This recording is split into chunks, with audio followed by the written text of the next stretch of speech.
구티비 선교방송 회원교회인 비전 153 교회를 소개합니다. 세기총이 한국기독교연합회관으로 사무실을 이전하고 한국교회를 뒷받침하는 기관이 되겠다는 포부를 밝혔습니다. 청년 사역자들이 한자리에 모여 공동체 회복을 위한 방안을 모색했습니다. 주목할 만한 이달의 신간을 소개합니다. 안녕하십니까. 구티비 뉴스입니다. 구티비와 함께 건강한 교회 운동을 이끄는 회원교회를 찾아가 보는 시간입니다. 오늘은 지역사회와 재난 구호 현장을 섬기겠다는 비전을 품고 커피 선교에 나선 비전 153 교회를 소개합니다. 김준수 기자입니다. 한적한 월요일 오후, 비전 153 교회 카페가 분주해집니다. 커피 선교를 위한 바리스타 교육이 있기 때문입니다. 전문 바리스타의 차분한 설명에 커피에 대한 이해도 깊어집니다.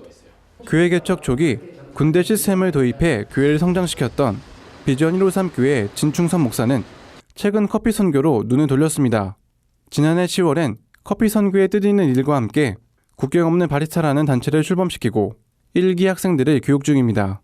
선교를 목적으로 한 사역이기 때문에 수강료의 대부분을 지원하고 소정의 재료비만 받습니다. 진 목사는 바리스타 선교사를 배출하는 대로 군대와 재난지역 등지에서 커피 봉사를 할 예정입니다.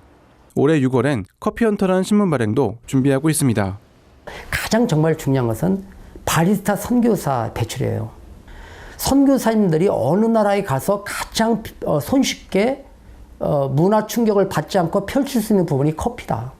한 성도에겐 뷰티 선교를 위해 교회 건물 한 층을 내줬습니다. 정식 허가를 받아 운영되는 뷰티샵은 훌륭한 전도회장으로 탈바꿈했습니다. 뷰티는 여성분들이 와서 쉼을 얻는 장소예요. 어떻게 되냐면 이분들이 얘기를 하게 되겠죠. 이야기. 자기 살아온 이야기. 하다 보면 나중에는 결국은 예전에 내가 예수 믿었는데 지금 안 다녀요까지 나오더라고요. 예수 그리스도의 좋은 군사가 되고 싶다는 진충선 목사. 그는 작은 교회들이 구티비와 협력해 복음을 전하는 일에 힘썼으면 좋겠다는 바람을 전했습니다. 구티비는 비전 153 교회와 같이 국내 곳곳의 교회와 목회자의 선한 사역을 지원하기 위해 회원교회를 모집하고 있습니다. 또한 각 교회 소식을 제공할 교회 기자도 모집해 선교방송 사역에 동참하도록 이끌고 있습니다. 구티비 뉴스 김윤수입니다. 사단법인 세계 한국인 기독교 총연합회가 한국기독교연합회관으로 사무실을 이전했습니다. 고시영 대표회장은 진실한 그리스도인의 정신으로 한국교회를 섬기는 일에 헌신하겠다고 밝혔습니다. 감사예배 설교를 전한 김효셉 목사는 지구촌 곳곳에서 악한 일들이 일어나는 이때에 세기총의 역할이 매우 중요하다며 세기총이 전 세계에 흩어진 한인 디아스포라와 한국교회를 위해 기도로 헌신해야 한다고 조언했습니다. 고시영 대표회장은 한국교회가 침체기를 벗어나기 위해선 묵묵히 주의 복음을 위해 헌신하는 이들이 앞에 나서야 한다며 국내 목회자들과 해외 선교사 등 신선한 인물을 발굴해 이들과 함께 소외된 이웃을 돕는 일에 나서겠다고 밝혔습니다.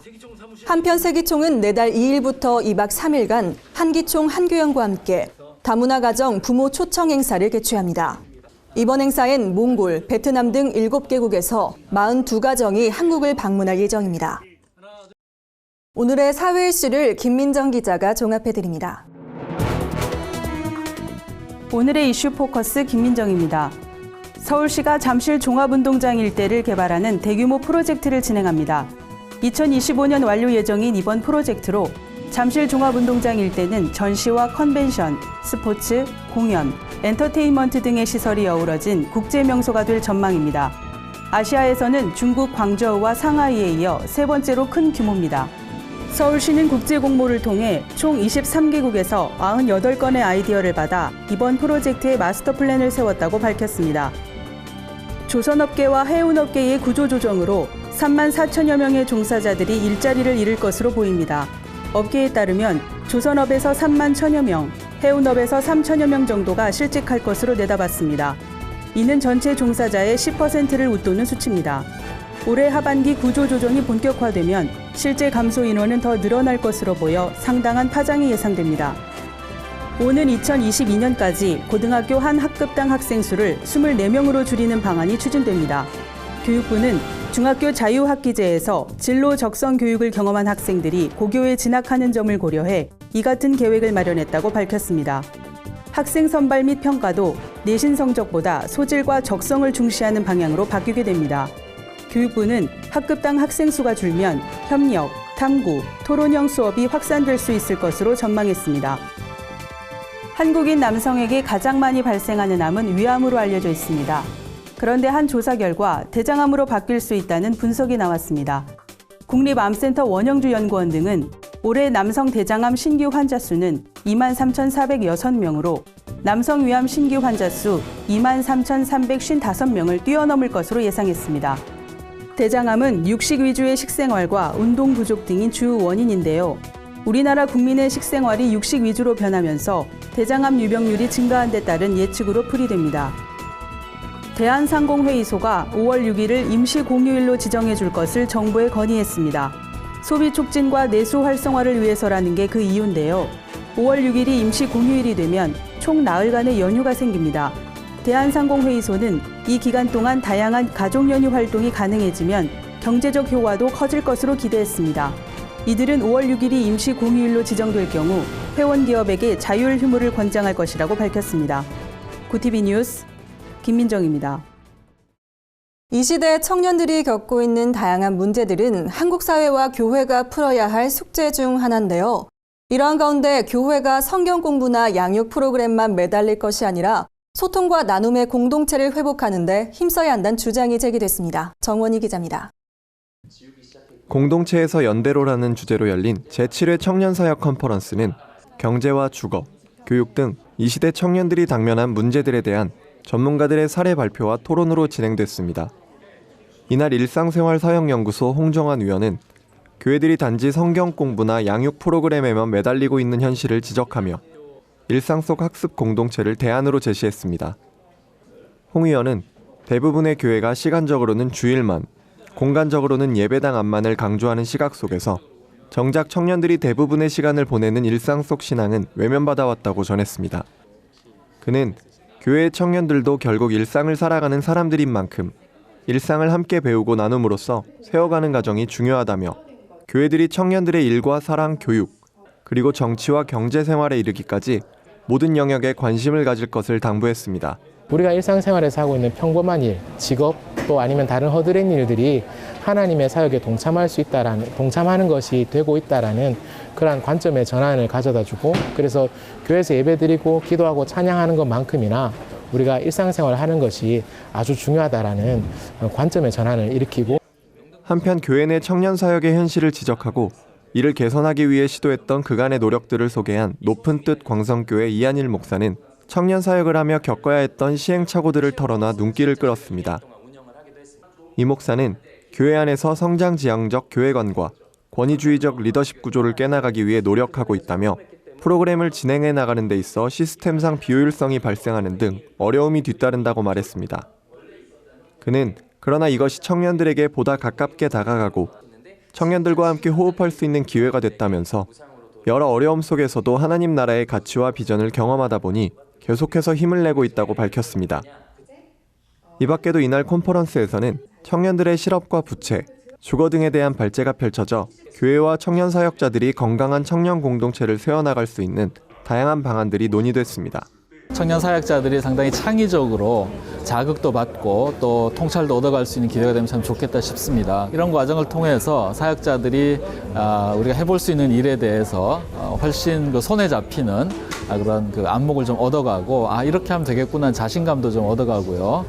구티비 뉴스 정원입니다. 이달에 읽을 만한 신간을 소개합니다.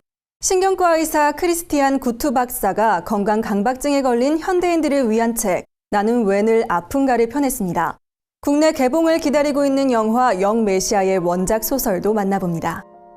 어린 예수에 기록되지 않은 1년을 추적한 앤나이스의 장편 소설 영메시아는 복음서를 읽다 보면 한 번쯤은 떠오를 만한 물음들을 문학적 상상력으로 재구성했습니다. 작가는 헤롯의 영아 살해를 피해 이집트로 피신한 요셉 일가가 다시 나사렛으로 돌아와 정착하기까지의 여정을 추적합니다. 그리고 아무도 말해주지 않는 출생의 비밀을 마주한 어린 메시아의 충격과 의문을 섬세하고도 담대하게 그려냈습니다. 이 책은 북미에서 영화 영메시아로 개봉된 바 있으며 국내 개봉을 기다리고 있습니다. 40대 초반에 접어든 구투 박사는 어느 날 문득 유한한 삶을 온통 건강과 젊음에 대한 집착에 쏟아붓는 것이 바람직한 일인지 회의를 품게 됩니다. 그는 현대의학의 한계를 신랄하게 풍자하면서 건강검진, 식이요법, 약품 등을 둘러싼 갖가지 의문을 유쾌하게 풀어줍니다. 또한 건강 강박증에 걸린 현대인에게 삶의 즐거움을 누릴 것을 권합니다. 오늘의 간추린 뉴스를 홍희연 기자가 전해드립니다. 간추린 뉴스입니다. 한국교회 언론회가 동성애자 김조광수 씨를 초청해 행사를 갖는 한국기독교교회협의회를 전면 비판했습니다. 언론회는 동성애자들에게 양심적 면죄부를 주는 행태는 용서할 수 없는 일이라며 오는 28일 예정된 김조광수 초청 행사를 즉각 취소하라고 말했습니다. 문화사역단체 마커스가 공식 해체를 선언했습니다. 마커스 미니스트리는 공식 홈페이지를 통해 각자에게 주신 사명에 따라 부르신 자리에서 사역을 감당할 것이라고 밝혔습니다. 이와 별개로 마커스 모교 찬양 예배는 계속될 예정입니다. 한국독립교회 선교단체 협의회가 제33회 목사 안수식을 가졌습니다.